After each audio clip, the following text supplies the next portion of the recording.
दोस्तों क्या आपको पता है कि आप एक दिन में करीब 1.8 केजी फूड खा लेते हो और साल में लगभग 675 केजी फूड खा लेते हो और अपने जीवन भर में 48 टन। हमारी ही तरह सभी जीवित प्राणियों को भोजन की जरूरत होती है, लेकिन हम जो भोजन खाते हैं वो मुख्यतः कार्बोहाइड्रेट, प्रोटीन और फैट जैसे कॉम्प्लेक्स मॉलिक्यूल से मिलकर बना होता है। हमारा शरीर भोजन को इस रूप में इस्तेमाल नहीं कर सकता है और जिस रूप में हमारा शरीर भोजन को इस्तेमाल कर सकता है उस रूप में बदलने के लिए हमें जरूरत होती है डाइजेस्टिव सिस्टम की। अब ये जो कॉम्प्लेक्स सब्सटेंसेस है ना, digestive system in complex substances को तोड़कर सिंपल सब्सटेंसेस में बदल देता है ताकि हमारा शरीर इन्हें आसानी से एब्जॉर्ब करके इस्तेमाल कर सके। एलिमेंट्री कैनाल की शुरुआत आगे की तरफ मुंह से होती है और इसका पिछला भाग पीछे की तरफ एनस से खुलता है। मानव का डाइजेस्टिव सिस्टम एलिमेंट्री कैनाल और इससे जुड़े ग्लैंड से मिलकर बना होता है। मुंह से लेकर एनस तक एलिमेंट्री कैनाल की कुल लंबाई लगभग 9 मीटर की होती है। ये लंबाई लगभग 3 मंजिल इमारत की लंबाई है। अब आप सोच रहे होंगे कि इतना लंबा डाइजेस्टिव सिस्टम एक आदमी के अंदर आखिर कैसे आ सकता है। असल में जो आंतें होती है ना, ये मुड़ी हुई होती हैं और इसीलिए इतनी लंबी होने के बावजूद भी ये हमारे पेट में आ जाती हैं। हम जो कुछ भी खाते हैं उसे इस पूरे 9 मीटर लंबे डाइजेस्टिव सिस्टम से गुजर के बाहर आना होता है। दोस्तों आप सोचते होंगे कि डाइजेशन की शुरुआत हमारे पेट में होती है, लेकिन जैसे ही आप खाना मुंह में डालते हो डाइजेशन की शुरुआत हो जाती है। हमारे मुंह के अंदर जो जगह होती है उसे ओरल कैविटी कहते हैं, जहाँ पर कई सारे दांत और जीभ होती है जो हमारे भोजन को छोटे छोटे टुकड़ों में तोड़ने का काम करती है।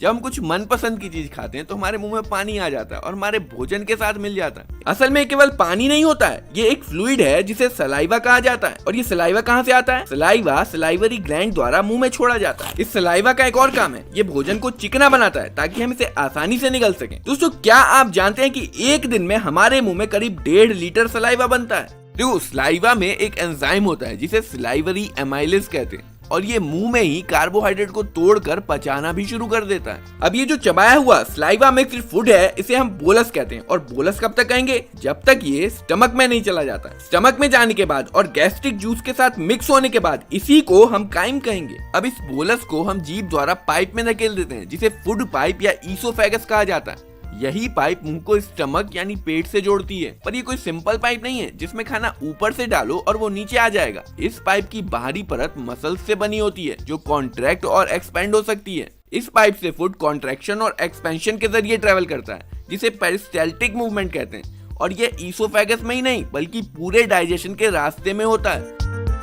अब यहाँ पे देखो, पाइप का पीछे वाला जो हिस्सा है वो कॉन्ट्रैक्टेड है और जो आगे वाला हिस्सा है वो एक्सपेंडेड है और इस तरह पाइप फूड को पकड़े रहता है। और दोस्तों यही कारण है कि अगर आप उल्टे भी लटके हो ना तो भी खाना सीधा आपके पेट में ही जाएगा। तो हमने देखा कि ईसोफेगस में कैसे फूड आगे बढ़ता है। ईसोफेगस का एक छोर स्टमक में खुलता है और इसकी ओपनिंग में स्फिंक्टर मसल्स होती हैं जो फूड के स्टमक में चले जाने के बाद कॉन्ट्रैक्ट हो जाती हैं ताकि स्टमक से कुछ भी वापस ईसोफेगस में न जा पाए। देखो स्टमक एक बड़ा ऑर्गन है और जब फूड इसमें एंटर करता है तो ये फैल जाता है। ईसोफेगस की ही तरह स्टमक की बाहरी परत मसल्स से बनी होती है।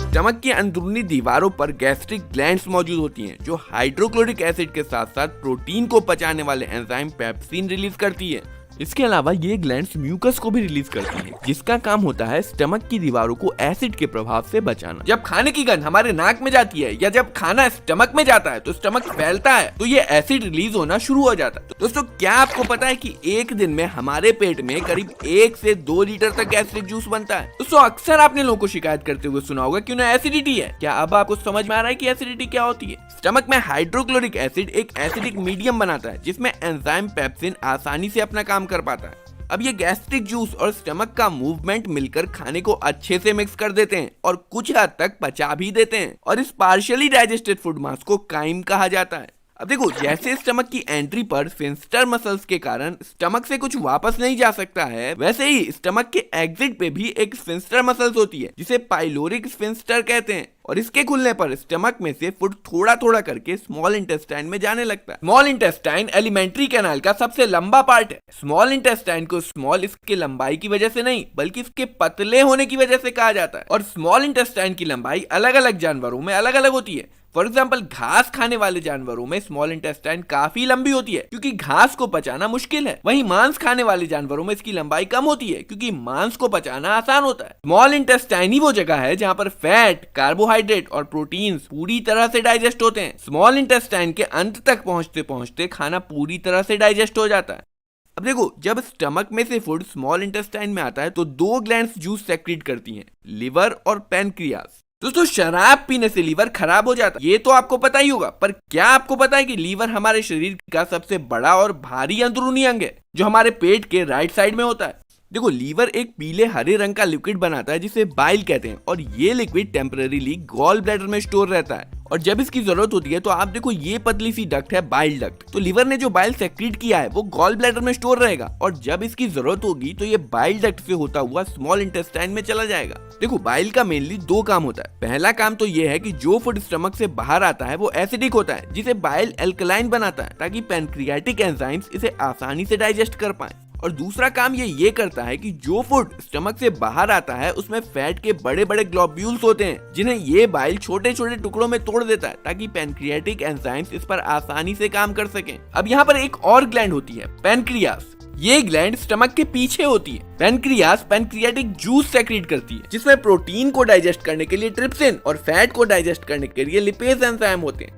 इसके अलावा स्मॉल इंटेस्टाइन की दीवारों पर भी ग्लैंड्स मौजूद होती हैं जो इंटेस्टाइनल जूस सेक्रेट करती हैं, और इसमें मौजूद एंजाइम्स प्रोटीन को एमिनो एसिड में, कार्बोहाइड्रेट को ग्लूकोज में और फैट को फैटी एसिड में बदल देते हैं। ये स्मॉल इंटेस्टाइन के निचले हिस्सों जेजुनम और इलियम में होता है, और इलियम लार्ज इंटेस्टाइन से जुड़ी होती है। ये पचा हुआ फूड इंटेस्टाइन की दीवारों से एब्जॉर्ब कर लिया जाता है। स्मॉल इंटेस्टाइन का जो अंदर का सरफेस होता है उसमें कई सारे फोल्ड्स बने होते हैं, और इसमें बहुत सारे उंगलियों जैसे प्रोजेक्शन होते हैं जिन्हें विली कहते हैं, और इनका क्या काम होता है, ये एब्जॉर्प्शन का सरफेस एरिया बढ़ा देते हैं। प्रत्येक विली में ब्लड वेसल्स बने होते हैं जो फूड को एब्जॉर्ब करके बॉडी के एक एक सेल तक पहुंचा देते हैं, जहां पर इसका इस्तेमाल एनर्जी के लिए, नए टिश्यू बनाने के लिए और पुराने टिश्यू को रिपेयर करने के लिए किया जाता है।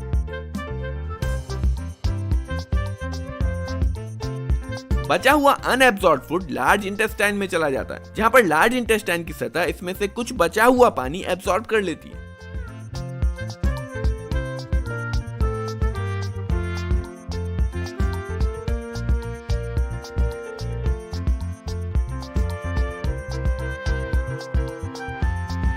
और फाइनली बचा हुआ मटेरियल एनस के माध्यम से बाहर निकल जाता है।